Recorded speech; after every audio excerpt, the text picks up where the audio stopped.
Good morning friends, Madhuban থেকে সবাইকে আরেকবার স্বাগত জানাই। আজকের 29/12/2024 এখন ঘড়িতে সময় হচ্ছে 8:40। আমরা এখানের যে হোটেলে ছিলাম সেই হোটেল চেক আউট করে আমরা বেরিয়ে গেছি 8:40-এ। আজকে দ্বিতীয় দিনে আমাদের লোকাল সাইট সিন কভার করার জন্য এই হোটেল, ওই হোটেলের স্টেট ব্যাংক যেটা, তার এই পুরো বিল্ডিংটা হোটেল ছিল। হোটেল থেকে বেরিয়ে এই যে আমাদের গাড়ি, আর এই গাড়ি এখন আমরা এই গাড়ি করে বেরোবো আজকে দ্বিতীয় দিনের লোকাল সাইট সিন করার জন্য। মধুবনের আমাদের ঠিক হোটেলের ঠিক পাশেই অত্যন্ত সুন্দর একটি জৈন সম্প্রদায়ের মন্দির, যেটা দেখার মতো, না দেখলেই নয়। অবশ্যই এখানে কিন্তু মিস করা যাবে না, মানে মনটা পুরো ভরে যাবে এই মন্দিরটা দেখে। চলুন আমার সাথে ঘুরে দেখবেন আজকের প্রথম মন্দির। তো ফ্রেন্ডস, এই দেখুন আজকের প্রথম লোকাল সাইট সিনের মধ্যে প্রথম দর্শনীয় স্থান জৈন মন্দির। অত্যন্ত সুন্দর এই মন্দির, কি বলবো, সে ভাষায় প্রকাশ করা যাচ্ছে না। এত সুন্দর শ্বেত পাথর দিয়ে তৈরি। মন্দিরের ভেতরে ক্যামেরা অ্যালাউ নেই, বাইরে থেকেই পুরো মন্দিরটা আপনাদের দেখতে হবে। এক একটা গম্বুজ আকারে করা আছে, এক একটা মন্দির আলাদা আলাদা। ওদিক থেকে শুরু হচ্ছে, দেখে নিন। এই যে মন্দিরগুলো সব রয়েছে। এই সমিট শিখর টলেটি তীর্থ মন্দিরটি মধুবনের সবথেকে বড় বৌদ্ধ মন্দির। মন্দির দেখুন টোটালি কিন্তু শ্বেত পাথরের তৈরি, মানে এত কারুকার্য নকশা দেখে পুরো মাথা খারাপ। এই যে মন্দিরটা দেখছেন, এই মন্দিরের দেখুন, এই মন্দিরের নাম শ্রী সমীর শিখর টলেটি তীর্থ। অত্যন্ত সুন্দর মন্দির। এই যে আরেকটা জিনিস আপনাদের দেখাবো, পরেশনাথ যে পাহাড় রয়েছে এখানে, পরেশনাথ পাহাড়ের উপরে যে মন্দিরটা রয়েছে তার এখানে পুরো একটা সুন্দর একদম ব্যানার আকারে দেওয়া রয়েছে। সেখানে কিন্তু পুরোটাই দেখা যাচ্ছে কি কি রয়েছে পাহাড়ের উপরে। দেখেন, এই হলো সেই পরেশনাথজির যে পাহাড়, সে পাহাড়ের উপরে কি কি রয়েছে সেরকম একটা এখানে কিন্তু রয়েছে। এই দেখুন রাস্তা, এই যে রাস্তা দিয়ে পুরো ট্রেক করে করে করে করে করে সেই উপরে, মানে এই সব মন্দির রয়েছে পাহাড়ের উপরে। যাই হোক, আজকের এই সকালবেলা কিন্তু এই মন্দিরটা দেখে মনটা পুরো ভরে গেল এই মধুবনে এসে। তো আমরা এখন ভিতরের দিকে প্রবেশ করব, দেখে আসি ভিতরটা, দেখে এসে পরবর্তী সাইট সিনে আমরা চলে যাব। মন্দিরের ভেতরে অসাধারণ কারুকার্য দেখে আপনারা সবাই মুগ্ধ হবেন। আর এই পিলারগুলো দেখুন কত সুন্দরভাবে ঘোরানো যায়। আর এই মেন মন্দিরের অসাধারণ নকশা এই মন্দিরকে কিন্তু অত্যন্ত সুন্দর করে তুলেছে। মধুবনের সবথেকে শ্রেষ্ঠ মন্দির হলো এই মন্দিরটি। এই মন্দিরটা আমরা দেখে বেরোলাম। এই পিছনে যে মন্দিরটা দেখছেন অত্যন্ত সুন্দর একটি মন্দির। আর এই মন্দিরের ঠিক পাশেই রয়েছে আর একটা গুহা মন্দির, যেটা একটা গুহা মতো রয়েছে। চলুন আমরা সেখানে যাই। তো ওই যে মন্দির, এই মন্দিরের থেকে সামনে সোজা আপনারা হেঁটে চলে আসবেন এই রেলিং দিয়ে।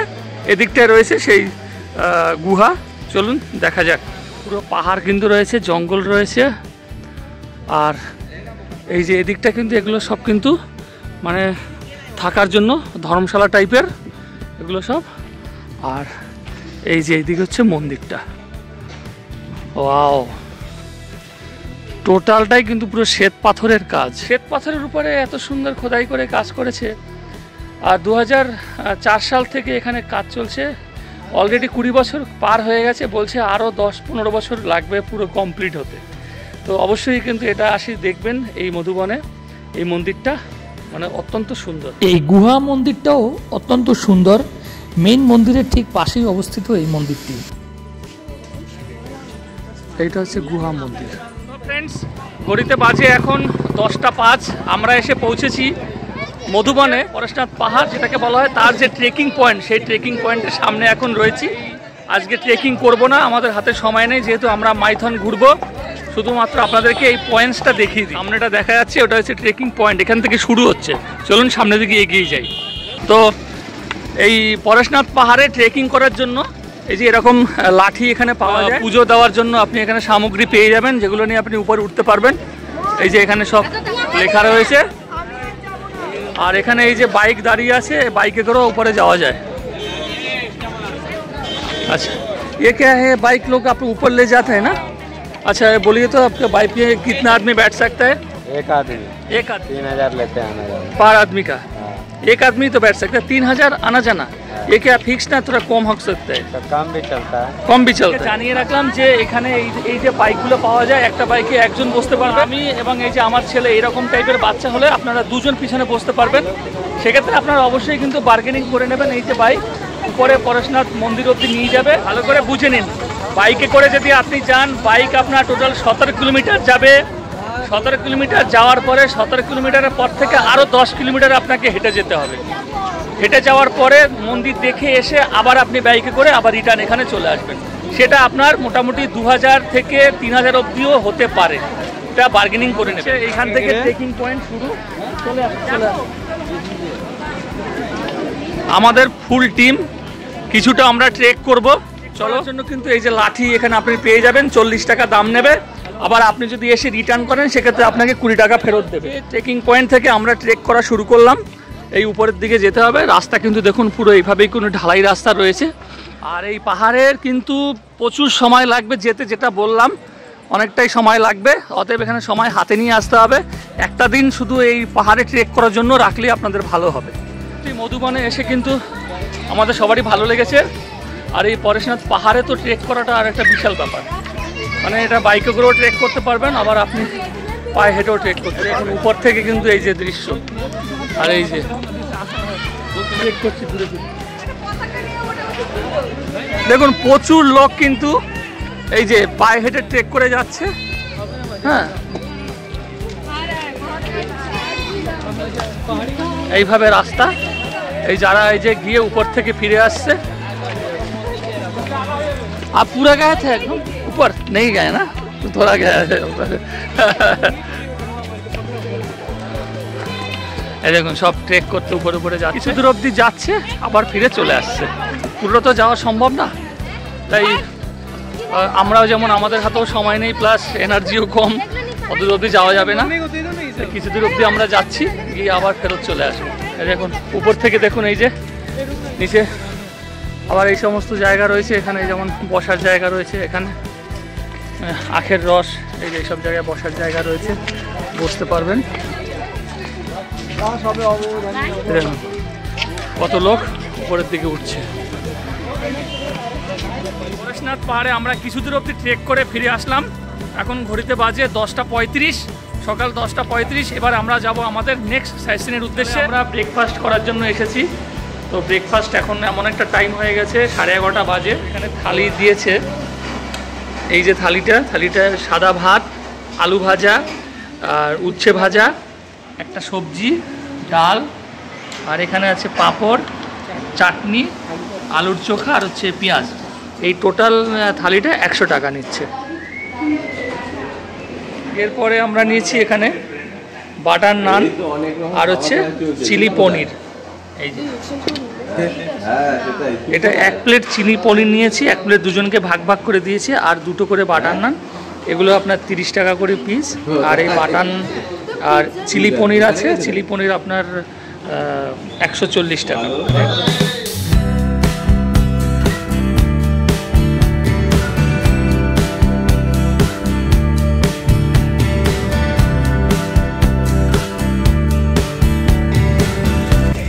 টাকা করে পার্কিং চার্জ লাগলো এই উশ্রী ওয়াটারফলসে যাওয়ার আগে।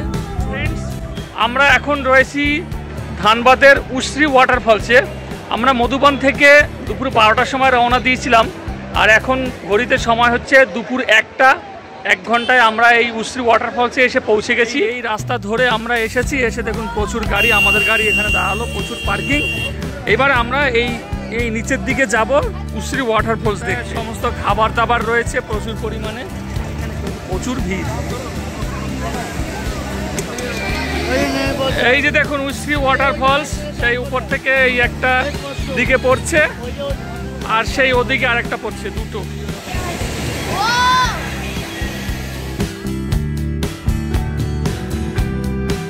ডিসেম্বর মাস, আজকের 29 তারিখ, মানে বৃষ্টি নেই, অথচ খুবই সুন্দর লাগছে। বর্ষাকালে তো আরো দারুণ লাগতো এটা।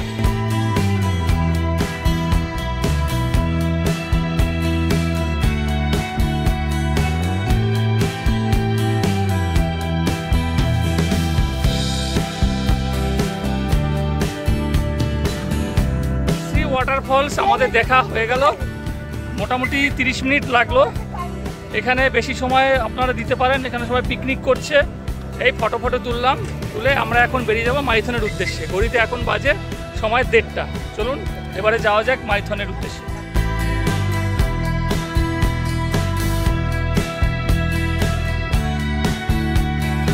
3:05 বাজে। 3:05-এ আমরা এসে দামোদর ভ্যালি কর্পোরেশনে এবং মাইথন ড্যামে এসে পৌঁছে গেছি।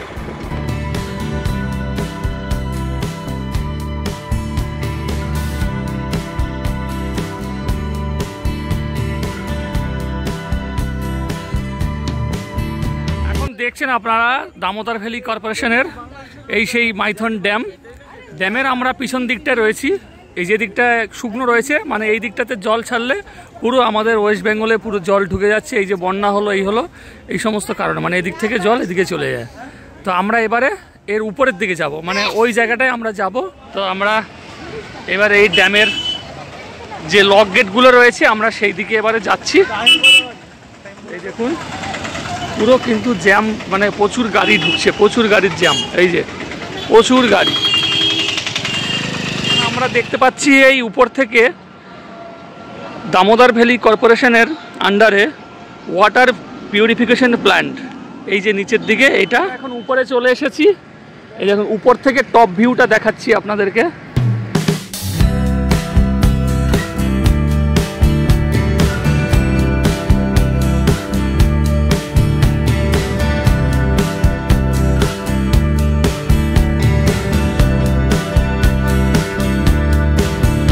জল রয়েছে সেদিকটা দেখাবো। এবার দেখুন এই যে দামোদর, সেই দামোদর নদী। দেখুন প্রচুর বোটিং চলছে। এই হচ্ছে যেগুলো হচ্ছে স্পিড বোটিং রয়েছে, আর হচ্ছে ম্যানুয়াল বোটিং রয়েছে।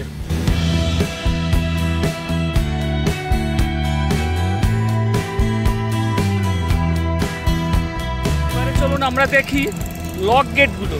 লক গেটগুলো সামনের দিকটা আটকানো, মানে সামনের থেকে দেখাচ্ছি। দেখুন এই হচ্ছে লক গেটগুলো, মানে যেগুলো মোটরাইজড।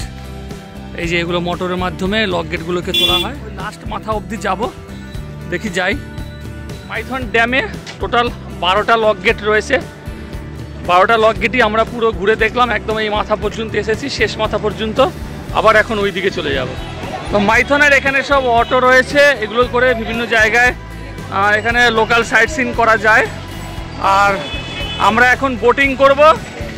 তো এখানে লেখা রয়েছে দেখুন, ওইদিকে বাবু বোটিং ঘাট, বোটিং কালীঘাট, এই সমস্ত ঘাট দিয়ে ওপাশে ওদিকে চলে যেতে হবে।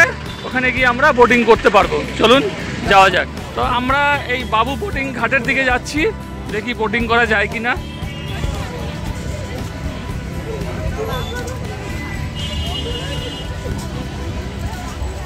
এই যে এখানে রয়েছে বোটিং। তো বোটিং ঘাটে কিন্তু প্রচুর ভিড় রয়েছে, দেখা যাক বোটিং করার সুযোগ হয় কিনা।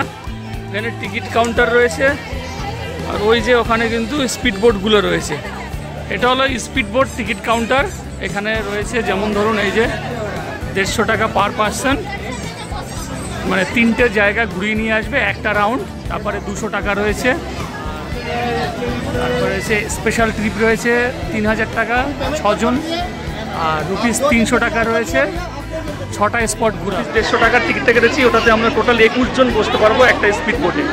এই যে এখানে সব এই যে লাইন, টিকিটটা কেটে ওখানে গিয়ে দেখাতে হবে, তারপরে ওখানে কিন্তু লাইফ জ্যাকেট পরতে হবে। এদিকে রয়েছে এই যে হাতে টানাগুলো, এগুলো আপনারা করতে পারেন। এটাতে করলে কি হয়, একটু বেশি সময় পাবেন ঘোরা। আর স্পিড বোটে পুরো একটা রাউন্ড দিয়ে নিয়ে আবার এসে এই জায়গায় ছেড়ে দেবেন। এই যে নৌকা বিহারের রেট চার্ট দেখুন। লক গেট মানে 6 জন হচ্ছে 400 টাকা, ছোট পাহাড় 500 টাকা, স্পুন আইল্যান্ড 600 টাকা, এরকম করে অনেকগুলো রেট এখানে রয়েছে, রেট চার্ট। আর এই যে সব এখানে রয়েছে, দেখে নিন। ওঠার জন্য দাঁড়িয়ে আছি স্পিড বোটে, সবাই খুব এক্সাইটেড বোটে উঠবে। সবাই এখানে রয়েছে। আমরা লাইফ জ্যাকেট পরে নিয়েছি। এই যে এবারে আমরা বোটিংয়ে উঠবো স্পিড বোটে। 21 জন ধরবে, এইটা চলে এসছে, এরা উঠবে, তারপরে আমরা আবার নামবো। এই বোট চালু হয়ে গেল 4:10। 4:10 বোট চালু হয়ে গেল। এই যে বোট চালু হয়ে গেল, ওয়াও।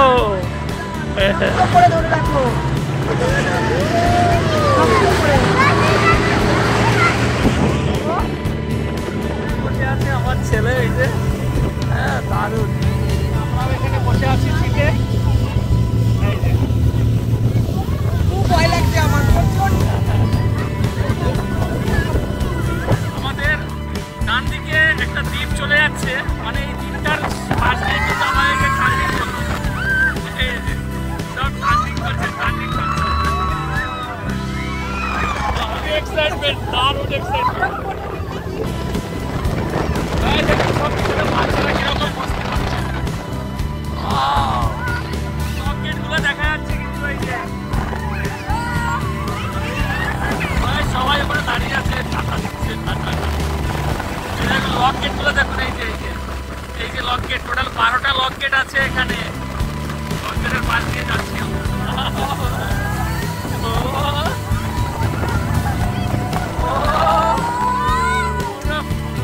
পুরো 6 মিনিট 6 থেকে একটা রাইডিং করতে 6 মিনিট। 10, মোটামুটি 7 মিনিট মতন লাগলো পুরো টোটাল।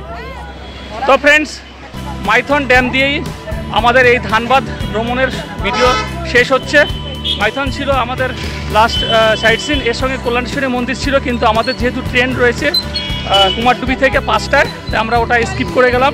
ওটা আমাদের টাইম নেই আর, তাই আমরা এখন আমাদের গাড়ি করে কুমারডুবি যাব। কুমারডুবি থেকে আমাদের অ্যাকচুয়ালি আমাদের রিজার্ভেশন ছিল ধানবাদ থেকে, কিন্তু ধানবাদে আমাদের যাওয়ার টাইম নেই, তাই আমরা এই পার্শ্ববর্তী স্টেশন কুমারডুবি থেকে আমরা ট্রেন ধরে হাওড়ার উদ্দেশ্যে চলে যাব। কুমারডুবি থেকে সন্ধ্যা 5টার সময় train, black diamond express. Dhanbad ভ্রমণের সমস্ত লোকাল সাইট সিন বা এই ভিডিওটা আপনাদের কেমন লাগলো অবশ্যই কমেন্টস করে জানাবেন, আর ভালো লাগলে লাইক করে দেবেন। দেখা হবে পরবর্তী কোনো নতুন ভিডিওতে, নতুন কোনো জায়গা নিয়ে। সবাই ভালো থাকবেন, সুস্থ থাকবেন, নমস্কার। এখন রয়েছি কুমারডুবি স্টেশন, যেটা মাইথন থেকে খুবই কাছে। কুমারডুবি থেকে আমরা এবারে হাওড়ার দিকে চলে যাব। এখান থেকে 5টায় ট্রেন, সবাই এসে গেছি। এখনও ট্রেন ঢুকেনি, এখন বিকেল বাজে হচ্ছে 4:50 বাজে, এখন 5টায় ট্রেন আসবে।